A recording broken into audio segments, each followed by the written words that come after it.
बिस्मिल्लाहिर्रहमानिर्रहीम। अस्सलाम वालेकुम students, my name is Mohammad Usman Salim. I am from UGI chemistry department. Students, chapter 10 हमने स्टार्ट किया था जिसमें हमने बहुत ही इंपॉर्टेंट रिएक्शन डिस्कस किए जिनमें एसएन रिएक्शंस थे और हम एलिमिनेशन रिएक्शंस को डिस्कस कर रहे थे। एलिमिनेशन रिएक्शंस में हमने E2 रिएक्शंस को डिस्कस कर लिया था और आज हम ना इसके E1 रिएक्शन को डिस्कस करेंगे। और एक चीज़ आपने याद रखनी है कि जैसे जैसे आप E1 रिएक्शन को डिस्कस करेंगे आपने ना ज़हन में SN1 को ज़रूर रखना है, ठीक है ना। आपने ज़हन में SN1 को ज़रूर रखना है। तो आइए हम अपना E1 रिएक्शन स्टार्ट करते हैं आज का।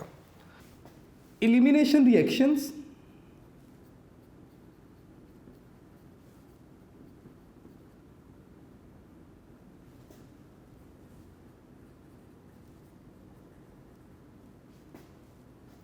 in which leaving group leave first,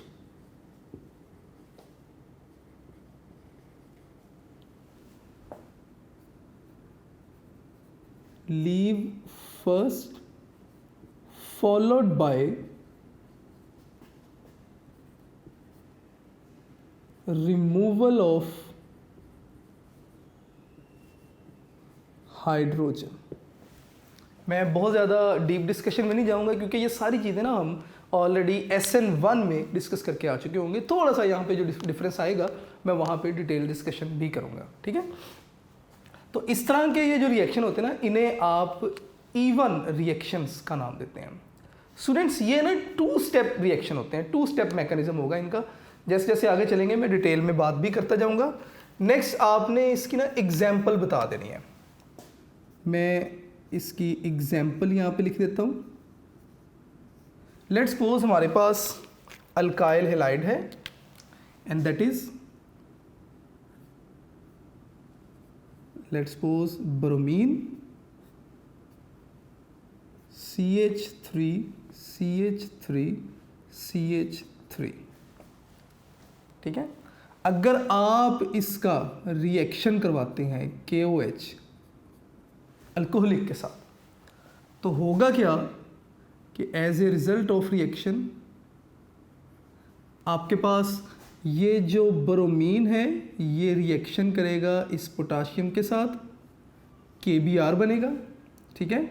और इस ब्रोमीन की जगह पे और यहाँ से एक हाइड्रोजन इस OH के साथ रिएक्शन करेगा।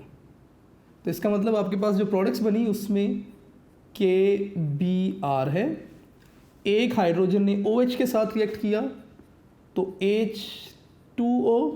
अब ज़रा गौर कीजिएगा, इस कार्बन का एक एटम चला गया, लीव कर गया, इसके पास एक बॉन्ड बनाने की एबिलिटी मौजूद है। इस कार्बन का एक हाइड्रोजन गया, इस कार्बन के पास भी एक बॉन्ड बनाने की एबिलिटी मौजूद है। तो ये दोनों कार्बन आपस में बॉन्ड बनाएंगे, डबल बॉन्ड बना लेंगे, ठीक है। तो उससे मैं कुछ इस तरह लिख देता हूँ कि ये वाला कार्बन मैंने एज इट इज़ लिख दिया CH3, next carbon double bond with CH2 और सिंगल बॉन्ड CH3। अगर आप इसे नाम देना चाहें तो ये बेटे आपके पास क्या बनेगा, आप इस चेन को देखिए तो ये आपके पास चेन बनेगी। आप इसे नाम देंगे जी 2-ब्रोमो 2-मिथाइल प्रोपेन। मैं इसे यहाँ पे लिख देता हूँ 2-ब्रोमो 2-मिथाइल प्रोपेन। और याद रखिएगा कि ये एक टर्शरी अल्काइल हैलाइड है। मुझे कैसे पता चला कि वो कार्बन जिसके साथ हेलोजन अटैच है वो कार्बन 3 कार्बन्स के साथ अटैच है, तो ये टर्शरी अल्काइल हैलाइड है। तो जो आपके पास प्रोडक्ट बन रही है दैट इज़, अगर आप इसे नाम देना चाहें तो आपकी लॉन्गेस्ट चेन यही बनेगी। आप इसे नाम दे सकते हैं जी 2-मिथाइल प्रोपीन। और ये आपके पास क्या बनी, अल्कीन बनी। यानी कि टर्शरी अल्काइल हैलाइड किस में कन्वर्ट हो गए, अल्कीन्स में कन्वर्ट हो गए, ठीक है। अब इस रिएक्शन को ज़रा देखेंगे, इसमें जो इम्पोर्टेंट चीज़ें आपको नज़र आई ज़रा उनको देखते जाइएगा। फर्स्ट ऑफ ऑल तो आप इन्हें नाम देते हैं जी एलिमिनेशन रिएक्शंस का। मैं नाम दे देता हूं जी एलिमिनेशन रिएक्शन। सेकंड, आप इसे एक और नाम भी दे सकते हैं।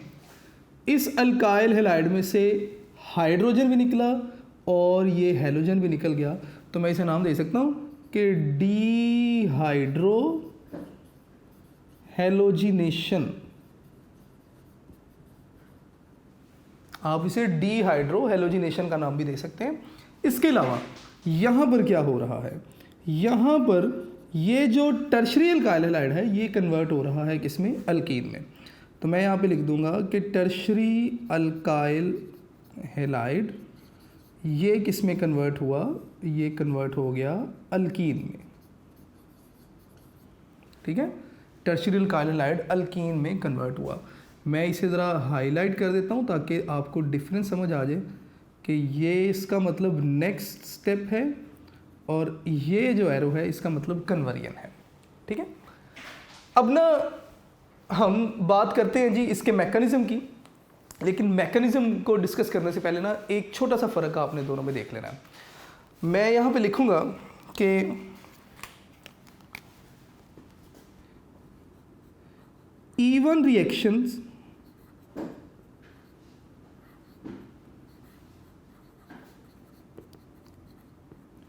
compete SN1 reaction. ये मैंने बहुत ही इंपॉर्टेंट लाइन लिखी, आपने इसे ज़रूर याद करना है कि इवन रिएक्शन बजाते खुद अकेले नहीं हो रही। इवन रिएक्शन ना SN1 रिएक्शन को compete कर रहे होते हैं।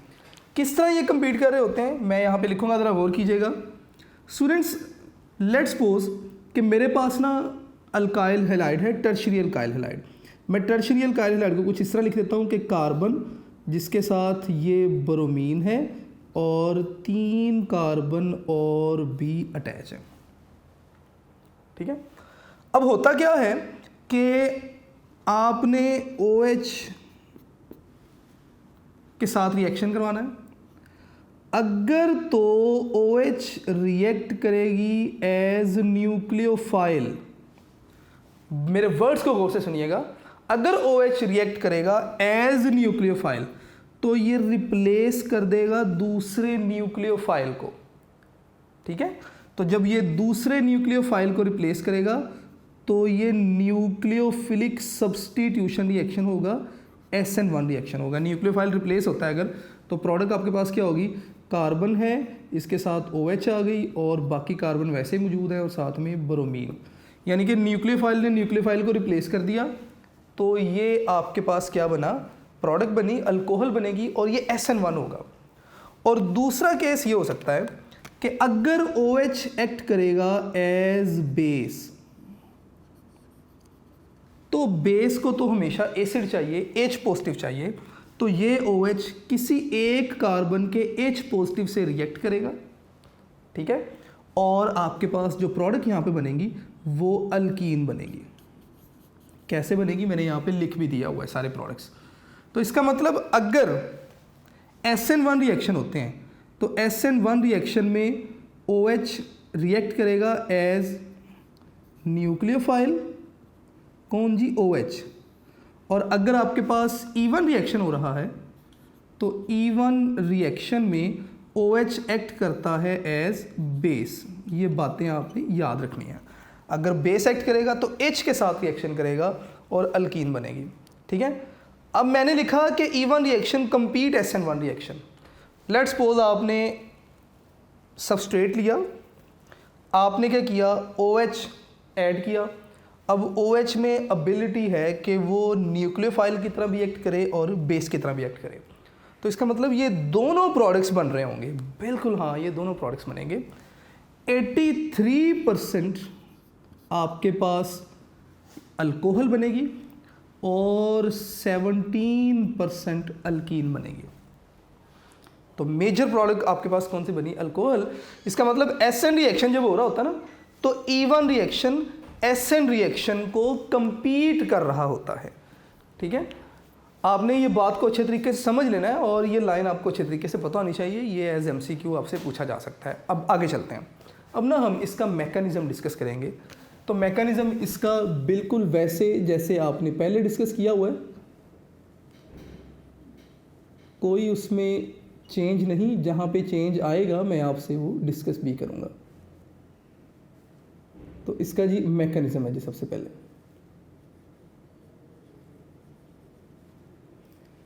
स्टूडेंट इसके मैकेनिज़्म में वो कहते हैं जी कि 2 स्टेप रिएक्शन है ये। तो इसका मतलब इसके मैकेनिज़्म में 2 स्टेप होंगे। फर्स्ट स्टेप क्या है, हम यहाँ पे लिख लेते हैं कि फर्स्ट स्टेप जी। फर्स्ट स्टेप में लीविंग ग्रुप पहले लीव करेगा, ठीक है। और ये जो फर्स्ट स्टेप है इसे ही आप स्लो स्टेप का नाम भी देंगे और ये रेट डिटर्मिनिंग स्टेप भी होगा।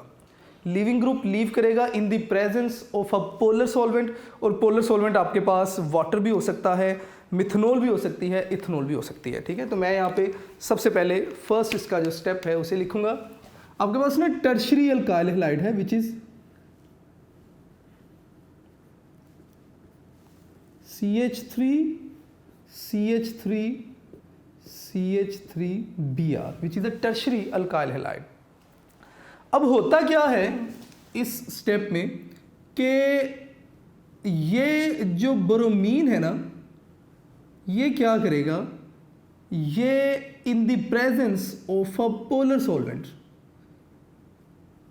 कार्बन से इसका बॉन्ड ब्रेक होगा और हेटेरोलिटिक फिशन होगी। मतलब ये कि दोनों के दरमियान एक एक इलेक्ट्रॉन शेयर हुआ है, लेकिन जब बॉन्ड ब्रेक होगा तो दोनों इलेक्ट्रॉन्स को ब्रोमीन ले जाएगा, ठीक है। दोनों इलेक्ट्रॉन्स को कौन ले जाएगा, ब्रोमीन। और इस तरह से आपके पास जो प्रोडक्ट बनेगी दैट इज कार्बन। कार्बन का इलेक्ट्रॉन चला गया तो कार्बन पे कौन सा चार्ज आएगा, पॉजिटिव चार्ज आ जाएगा। और इस कार्बन के पास अपने 3 मिथाइल ग्रुप वैसे ही मौजूद हैं और इसको हम कार्बोकेटाइन भी कहते हैं। और साथ में आपके पास क्या बन गया, Br नेगेटिव। इसे आप नाम देते हैं जी कार्बोकेटाइन का। मैं पहले भी ये नाम लिखा था, दोबारा फिर से ये नाम लिख रहा हूँ। और ये कौन सा कार्बोकेटाइन है, टर्शरी कार्बोकेटाइन। ये आपने चीज़ें याद रखनी है, इंपॉर्टेंट चीज़ें हैं। ये बिल्कुल वैसे ही है जैसे आपने SN1 रिएक्शन का जो फर्स्ट स्टेप पढ़ा था मैकेनिज्म का। अब ये जो रिएक्शन है इस स्टेप को आप स्लो स्टेप भी कहते हैं और ये रेट डिटर्मिनिंग स्टेप भी है। तो अगर मैं इस रिएक्शन के या इस स्टेप के फीचर्स यहाँ पे लिखना चाहूँ तो मैं यहाँ पे लिख सकता हूँ कि ये जनाब आपके पास क्या क्या फीचर्स हैं इसके। सबसे पहले तो ये स्लो स्टेप है, ठीक है। दूसरे नंबर पे ये रेट डिटर्मिनिंग स्टेप है। तीसरे नंबर पे अगर आप लिखना चाहें तो आप बताएंगे कि इसमें जो कार्बन है उसकी हाइब्रिडाइजेशन पहले जाती है जी किस तरफ, sp3 से किस तरफ जाएगी, sp2 की तरफ। कार्बन की हाइब्रिडाइजेशन sp3 से चेंज होके क्या हो जाएगी, sp2, ठीक है। तो आप ये इंपॉर्टेंट बातें आपको इस फर्स्ट स्टेप में ना पता होनी चाहिए कि ये चीज़ें यहाँ पे यूज़ हो रही हैं। मैंने कहा जी आप कोई पोलर सॉल्वेंट इस्तेमाल करेंगे और जो पोलर सॉल्वेंट आपके पास होगा वो वाटर भी हो सकता है। मैं यहाँ पे लिख देता हूँ कि पोलर सॉल्वेंट जो आप इस्तेमाल करेंगे वो वाटर भी हो सकता है। पोलर सॉल्वेंट आपके पास मिथनॉल भी हो सकता है और पोलर सॉल्वेंट आपके पास इथनॉल भी हो सकता है। इन्हें आप एज पोलर सॉल्वेंट इस्तेमाल कर सकते हैं। ये आपके पास बेटे फर्स्ट स्टेप था। अब हमने बात करनी है जी सेकंड स्टेप की। सेकंड स्टेप जो इसका है ना वो SN1 से थोड़ा सा डिफरेंट होगा, यानी कि यहाँ पे थोड़ा सा डिफरेंट काम होगा। SN1 में क्या था, सेकंड स्टेप में अटैकिंग ग्रुप अटैक करता था, लेकिन यहाँ पे अटैकिंग ग्रुप या बेस अटैक तो ज़रूर करेगी लेकिन इस पॉजिटिवली चार्ज कार्बन पर नहीं करेगी। कैसे, ज़रा इसको देखते भी है। मैं यहाँ पे हेडिंग दे देता हूँ जी। अब हम डिस्कस करने लगे हैं जी सेकंड स्टेप।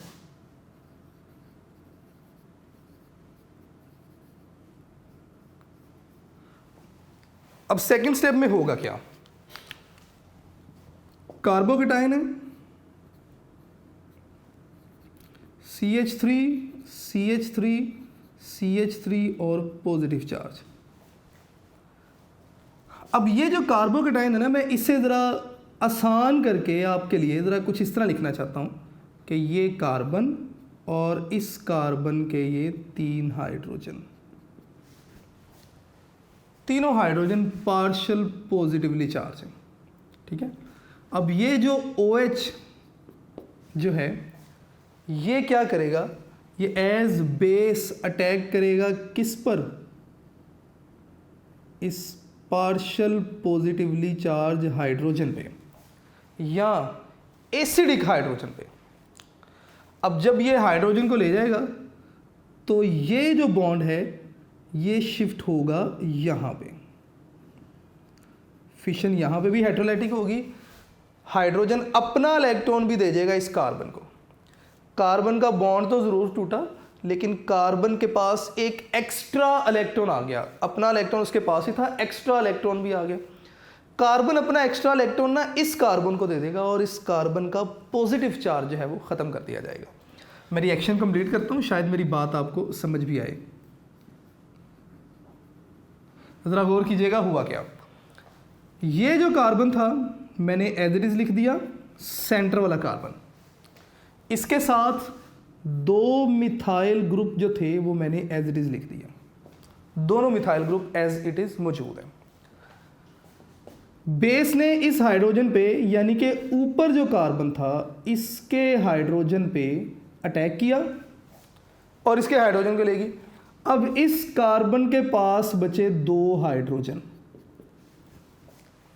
कार्बन का अपना इलेक्ट्रॉन तो कार्बन के पास ही था, कार्बन को इस हाइड्रोजन का इलेक्ट्रॉन भी मिल गया, इस कार्बन पे पॉजिटिव चार्ज था।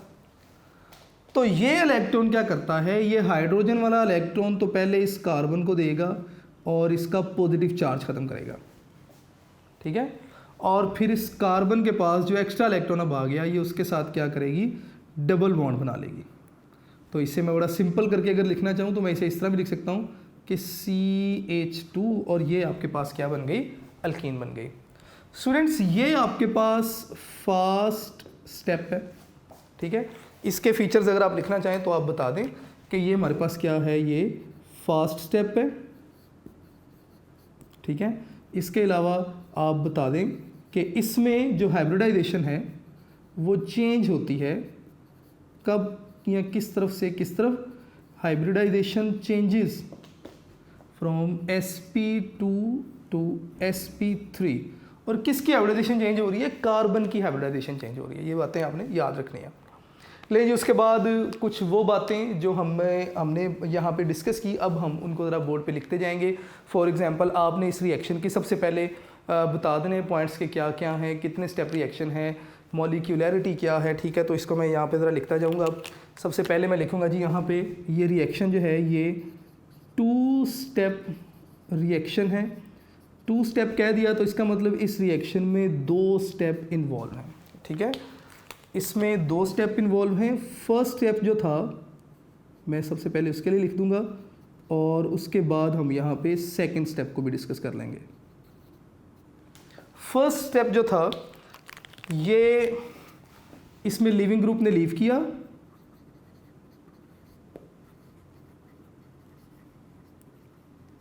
और ये स्लो स्टेप था। फर्स्ट स्टेप में लीविंग ग्रुप ने लीव किया और ये स्लो स्टेप था। सेकंड स्टेप में रिमूवल ऑफ हाइड्रोजन हुआ और ये फास्ट स्टेप था, ठीक है। उसके बाद आप इसकी मॉलिक्यूलैरिटी बता दीजिए। आप बताएंगे कि इस रिएक्शन की मॉलिक्यूलैरिटी क्या है, या मॉलिक्यूलैरिटी हम बाद में बताएंगे, पहले ना हम इसके रिएक्शन काइनेटिक बता देते हैं।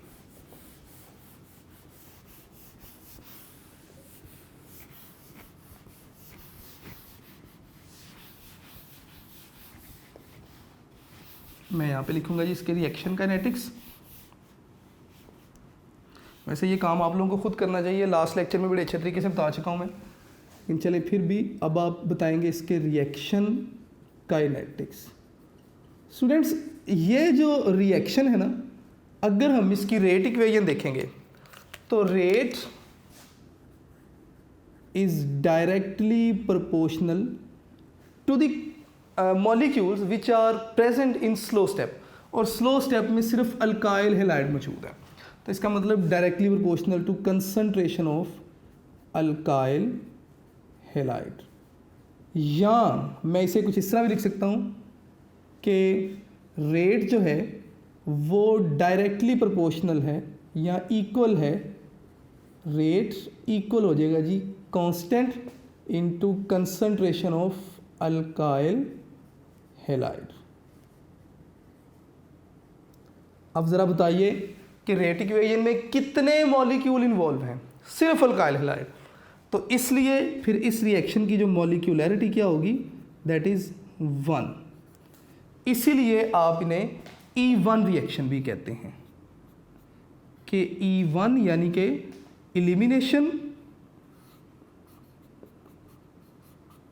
Elimination unimolecular reaction. ठीक है, इसके अलावा आपने ऑर्डर ऑफ रिएक्शन भी बता देना है, आपने बताना है जी इस रिएक्शन का ऑर्डर क्या होगा। आपने बताना है जी कि रेट इक्वेशन में जो रिएक्टेंट्स मौजूद हैं उनकी पावर्स का सम लेना है, तो एक ही अल्काइल हैलाइड मौजूद है, उसकी पावर क्या है, 1 है, तो ये आपके पास फर्स्ट ऑर्डर रिएक्शन होगा। मैं यहाँ पे लिख देता हूँ जी कि फर्स्ट ऑर्डर रिएक्शन होगा। इसके अलावा नेचर ऑफ अल्काइल हैलाइड, कौन से अल्काइल हैलाइड ये रिएक्शन शो करते हैं, nature of alkyl halide undergo E1 reaction. तो स्टूडेंट्स आपने एग्जांपल भी देखी, अभी भी बोर्ड पे लिखी हुई है, tertiary alkyl halide undergo E1 reaction, तो मैं यहाँ पे लिख देता हूँ जी कि tertiary alkyl halide undergo E1 reaction. ठीक है, अब ना यहाँ तक हमारा E1 रिएक्शन का काम कंप्लीट हो गया। अब हमने जो ओवरऑल रिएक्शन देखे अल्काइल हैलाइड के, 2 तरह के रिएक्शन हमने पढ़े। हमने पढ़ा जी कि अल्काइल हैलाइड शो करते हैं न्यूक्लियोफिलिक सब्स्टिट्यूशन रिएक्शन, जिन्हें आपने नाम दे दिया SN1 रिएक्शन का, सॉरी SN रिएक्शन का। और हमने कहा जी कि SN रिएक्शन 2 तरह के होते हैं, SN1 होते हैं और SN2 होते हैं। ठीक है, SN1 और SN2, SN1 कब होंगे, SN2 कब होंगे, ये सारी डिस्कशन हमने की। अब ये कुछ ना SN रिएक्शंस की एग्जांपल्स कुछ बुक पे लिखी हुई हैं, मैं ये चाहता हूँ कि आप ज़रा ना बुक से इन एग्जांपल्स को देखते हैं। आपको 3 कॉलम मिलेंगे। सबसे पहले सबस्ट्रेट है जो कि अल्काइल हैलाइड ही होगा, उसके बाद अटैकिंग न्यूक्लियोफाइल है, और लास्ट में आपके पास क्या है, प्रोडक्ट्स हैं। अगर आपके पास सबस्ट्रेट, ज़रा बुक पे नज़र रखिएगा, अगर आपके पास सबस्ट्रेट ब्रोमोइथेन है और अटैकिंग न्यूक्लियोफाइल OH है, तो OH ब्रोमीन को रिप्लेस करेगा और आपके पास क्या बनेगी, अल्कोहल बन जाएगी। अगर अटैकिंग न्यूक्लियोफाइल आयोडीन है तो आपके पास अल्काइल आयोडाइड बनेंगे। अगर साइनाइड ग्रुप होगा तो अल्काइल साइनाइड बनेंगे। इसी तरह अगर NO2 नेगेटिव तो नाइट्रोअल्केन बनेंगे आपके पास। इसी तरह अगर आपके पास जो हैं वो नेक्स्ट अगर आप देखते जाएं तो आपके पास ईथर्स बनेंगे, और अगर अमोनिया है तो अमोनिया की मौजूदगी में क्या बनेंगे जी, इथाइल अमाइन बनेगा। अगर एक और हाइड्रोजन रिप्लेस करेंगे तो आपके पास डाईइथाइल अमाइन बनेगा, एक और हाइड्रोजन रिप्लेस करेंगे ट्राईइथाइल अमाइन, और अगर 4th लोन पेयर भी यूज़ करेंगे तो आपके पास क्वाटरनरी इथाइल अमोनियम आयन बन जाएगा। ठीक है, और इसी तरह अगर आप मरकेप्टो ग्रुप यानी कि थायोसल्फाइड ग्रुप इस्तेमाल करते हैं तो इथाइल थायो अल्कोहल्स बन जाएंगे। और इसी तरह नेक्स्ट अगर आप देखेंगे तो अगर आप क्या इस्तेमाल करते हैं, सोडियम साल्ट फेस्टिक एसिड इस्तेमाल करते हैं तो आपके पास इथाइल एसीटेट बनेंगे। ये कुछ एग्जांपल थी जी SN रिएक्शंस की। नेक्स्ट हमारे पास कुछ रिएक्शंस रहेंगे हैं, वर्ड्स रिएक्शन, रिडक्शन रिएक्शन और इसी तरह सोडियम लेड अलॉय रिएक्शन। तो इनको इंशाल्लाह हम नेक्स्ट लेक्चर में डिस्कस करेंगे। आपने ये जो SN1 और E1 रिएक्शन है ना, इन्हें बहुत ही अच्छे तरीके से याद करना है। स्टूडेंट्स ये रिएक्शन बार बार एग्ज़ाम में आ चुके हैं एज लॉन्ग क्वेश्चन, ठीक है। तो ये रिएक्शंस आपने अच्छे तरीके से जो है वो प्रिपेयर करने हैं। इसके अलावा एक्सरसाइज में क्वेश्चन नंबर 1 और लास्ट क्वेश्चन के अलावा 15 के अलावा बाकी सारे क्वेश्चन आप लोग खुद से सॉल्व करेंगे। नेक्स्ट लेक्चर में इंशाल्लाह रिमेनिंग रिएक्शंस और एक्सरसाइज को डिस्कस करेंगे। अपना ढेर सारा ख्याल रखिएगा। अस्सलाम वालेकुम।